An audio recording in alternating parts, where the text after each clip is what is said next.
Hey, we're the Boomershines, a family of 4 who've moved aboard a 56-foot motor yacht to do the Great American Loop and beyond. Meet Captain Mark. I'm Admiral Cinda. This is First Mate Belle and Bosun Rex. And we can't forget the ship kitties, Angie and JoJo. Welcome aboard as we share our travels and triumphs, trials and tribulations, tips and tricks for life aboard Seashine. Hello and welcome back. Well, here we are at episode 90, 10 episodes short of a century. If you have been with us from the start, then we thank you very much and can't believe how much of a glutton for punishment you are. Just kidding. Seriously, thank you. Getting back to it. In the last episode, Seashine spent the night on anchor after leaving Peoria. Let's see how the night was on the proverbial hook and where they are off to next, shall we?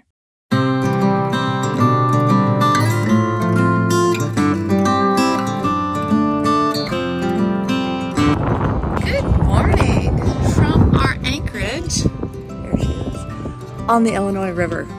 We had a great night's sleep last night. We had some wind and current all going in the same direction, so we didn't swing around our anchor much. We just kind of hung right here by this old barge loading facility and kind of destroyed dock. So it was a good uneventful night at anchor, and we're going to pull anchor shortly and continue our head south down the Illinois River, stopping probably in a town called Beardstown, Illinois. And there we're gonna dock on a tugboat for the night because there are no marinas in that area that are big enough to hold us. There are no marinas in this area that are deep enough to hold us, which is why we're on anchor.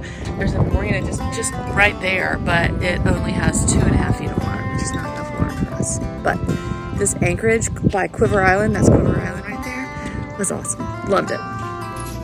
Hey crew, how'd you sleep last night? Oh, Belle had a bad dream. Rex, how'd you sleep? Why, because of the sound of the anchor lines? You had a bad dream too? Oh. And then we've got this beautiful floating behind us, but that looks like a barge. I don't know if that barge is moving or not. I woke up because there was a barge going by in the middle of the night, which is pretty cool.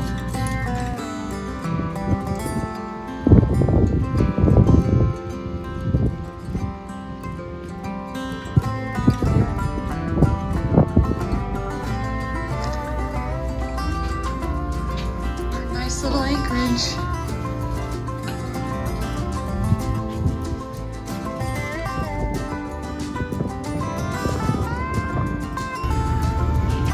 Feet right here, go. Copy that. Just us in the barge. Cruising down the Illinois River. I think on these channels with these big barges, they're going to keep it pretty darn clear. Just us passing a giant barge and tug, moving the harvest. Okay, so today's opportunity is that the place we were going to spend the night, which is tied up to a tug, where a lot of loopers spend the night, or every other looper who's done this spends the night, has decided they have too much barge traffic to accommodate us tonight. So we're gonna have to improvise. What's the best that could happen? Best that can happen are kitties. That's where we were gonna tie off to these barges and tugs, but they won't let us. I was really looking forward to staying there, as were our wild banshee children. Years of loopers have stayed there, and I've never heard of anybody not being able to, so I wonder what happened last night.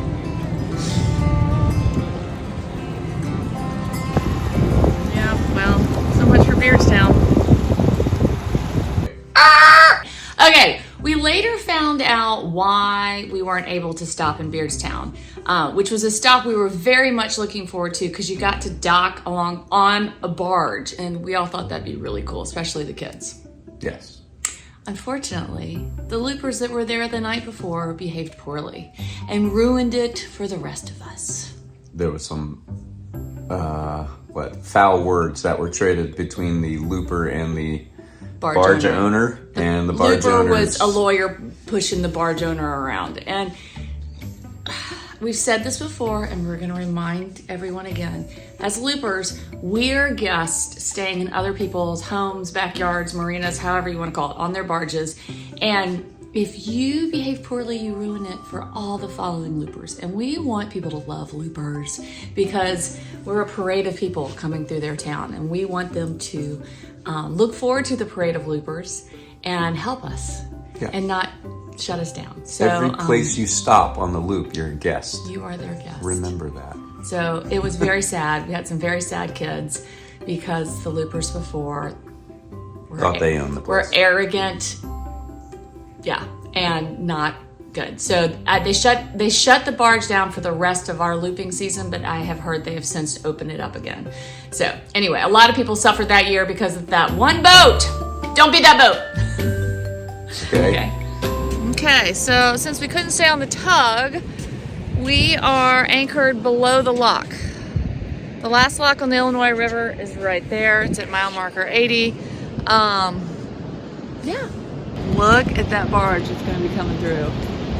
That's going to take them a while to do. So we are just swinging below this lock. This dam is called a divergent dam, I do believe. So it's like a lot of little sticks that the water comes out. So there's not a huge current. There's definitely some current, which is keeping us pointing in the same direction, which is nice. But we've got our same friends from yesterday, that beautiful Fleming, and our buddy boats, Go-Go and Sojourner. So we decided we needed to take a pause in this video and explain a little more about this day and more about our loop that we didn't capture on a film. What went on behind the scenes? Yeah, so we are very well, a couple things. This day, if you ask our kiddos what their worst day on the loop was, it was probably this day. And it's stuff that we didn't film or show because when stuff happens, our number one priority is safety and our kiddos' well-being, number one and number two.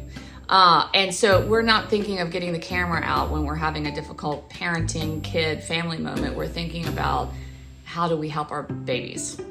Yeah, when your child is having a really tough time crying and screaming, you don't get out the camera and go.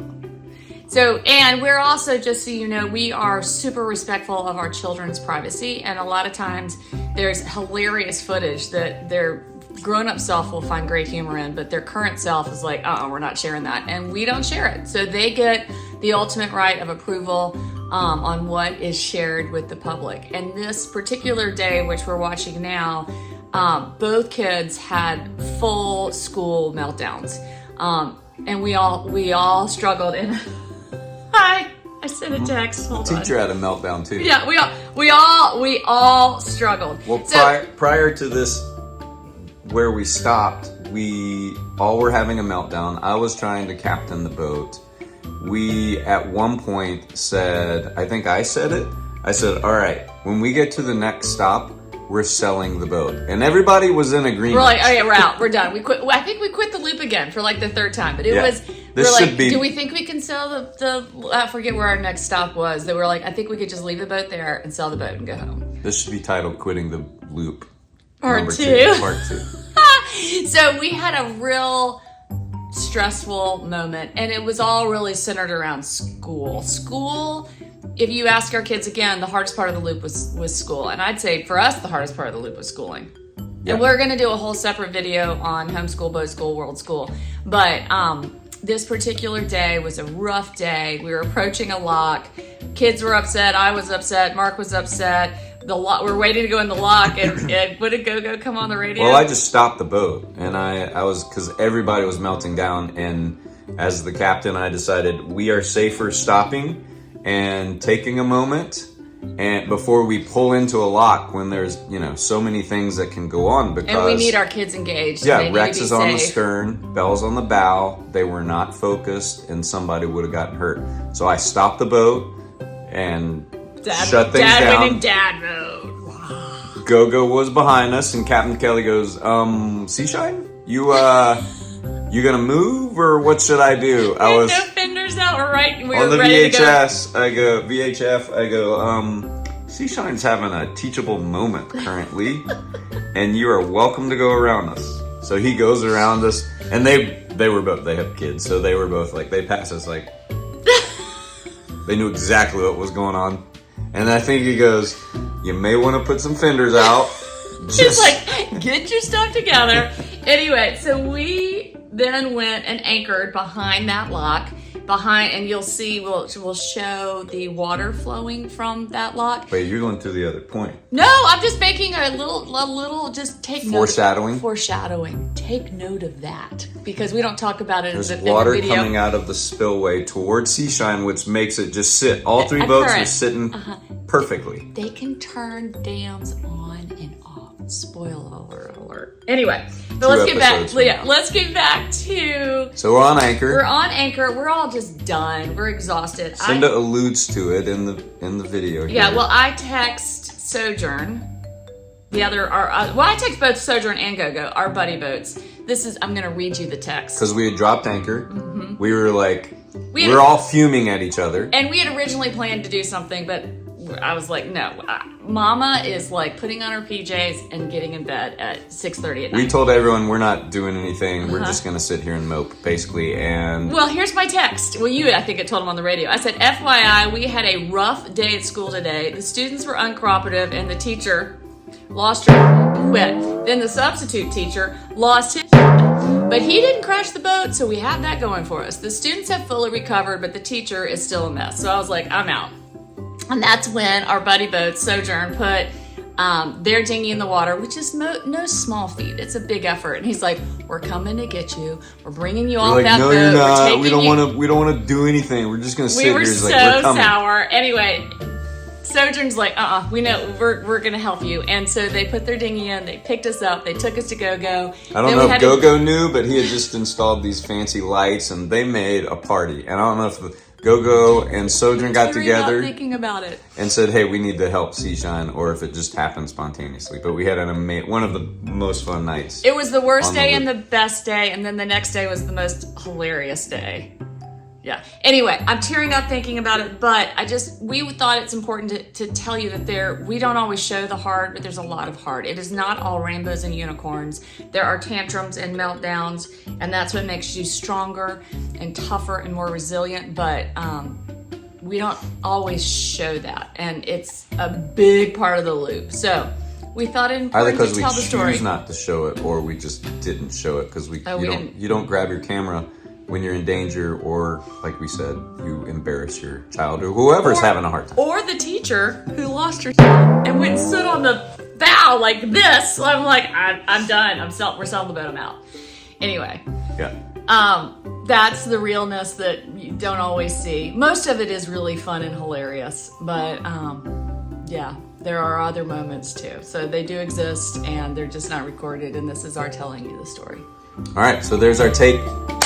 Back to it. Cocktails on GoGo.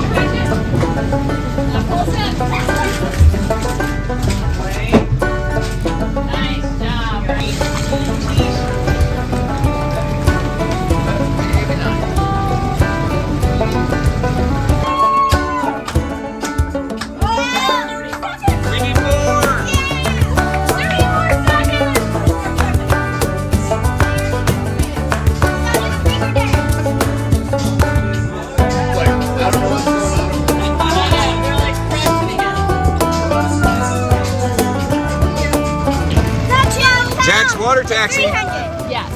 We've gone from cocktails on GoGo and Sojourn. Thank you, Sojourn. Bye.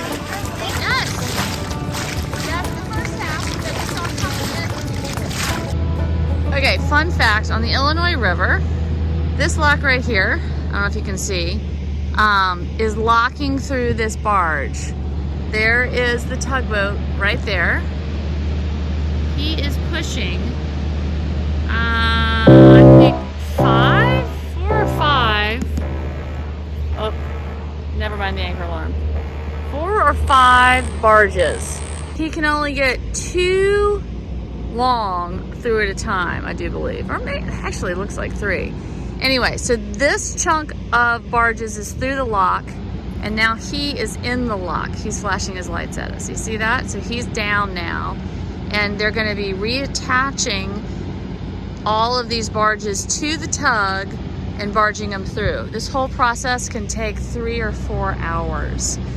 We've been very thankful we haven't been stuck behind them, but it's cool to watch.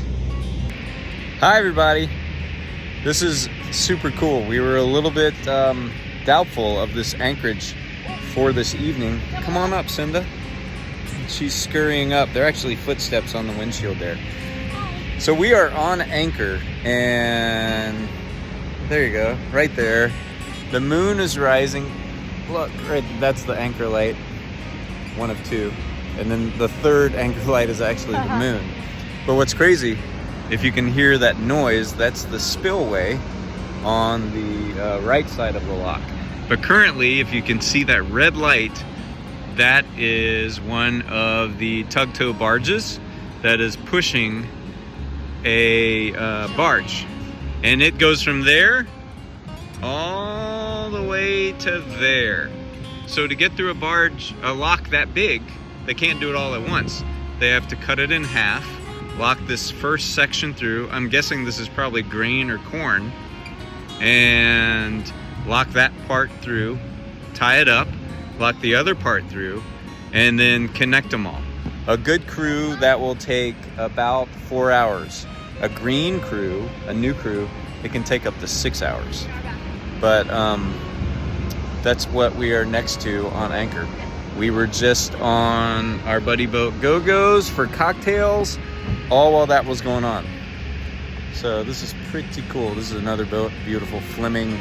Name is Mary Ann.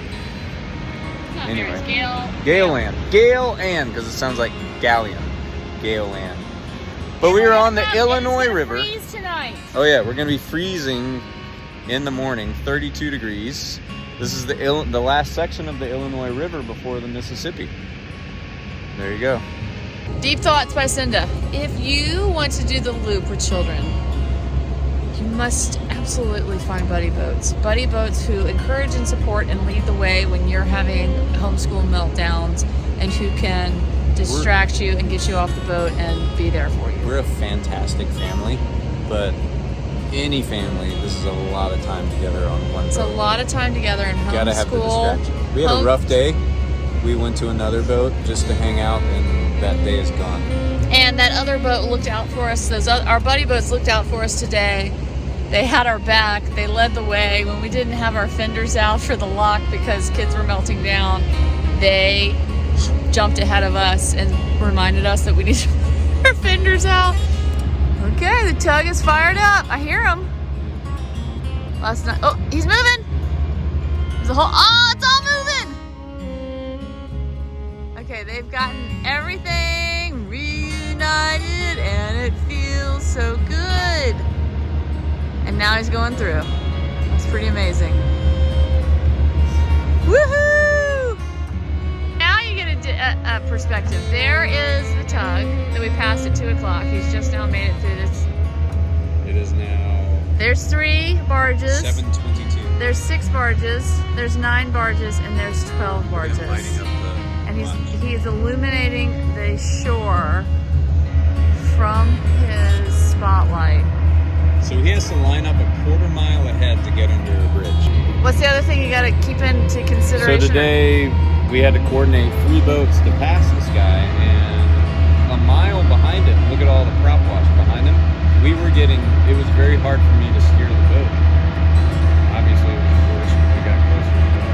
You feel the effects of, I think that's 10,000 horsepower maybe. We might hit it right now. Whatever, we'll get some. Our bow will push toward the spillway. Well, I don't know about you folks, but this river cruising is very different and quite interesting. Lots going on for sure. Well, stay tuned for the next episode as Seashine wakes up to below freezing temps on the river, and later on in the day Seashine's port engine, Peaches, decides to start acting up, to which Mark shuts her down. They then travel the rest of the day on the single starboard side engine, Cream. Oh boy, stay tuned for that one. Until then, remember, good people, shine on!